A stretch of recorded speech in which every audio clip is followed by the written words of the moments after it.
before winter, we want to give everybody a good meal. Okay, we want to feed everybody. That's including the micro and the macronutrients. Jermaine, our plant healthcare technician, is treating the shrubbery with organic fertilizer. True Organics is derived out of natural products, natural source products, and that's what we're looking for. It's very important to take care of your plants. Your plants are not your children, but they're not furniture, okay? They're pretty much like we are. We're living things, so that means we need nutrition. We need to be watered, we need to be cared for, we need to be pruned, we need to be, fed, and at least a couple of times a year you should feed your landscape shrubs and your ornamental trees.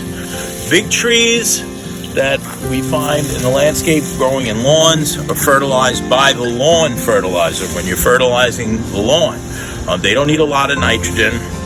And remember, whatever you apply to the lawn gets applied to everything in the landscape, particularly your large trees. So you can actually weaken your large tree's immune system by over-fertilizing with synthetic nitrogen and pesticides. One of the things Jermaine is doing is he's treating the plants selectively according to their nature and their pH conditions. We do pH tests. We do them with laboratory analysis. We'll take soil cores, send it to Rutgers and have it analyzed for pH and also for organic matter and nutrient content. Acid-loving plants, hydrangea, holly, azaleas, lilacs, dogwood, they like to be in a pH range between 5 and 6 optimally for good health. Other plants like boxwood, arborvitae want to be in pH range of 6 to 7.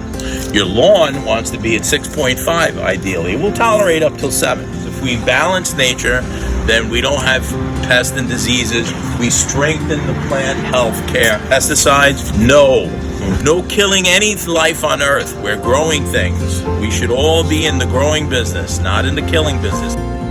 If you like what you've seen, check out our website, greenjadelandscaping.com.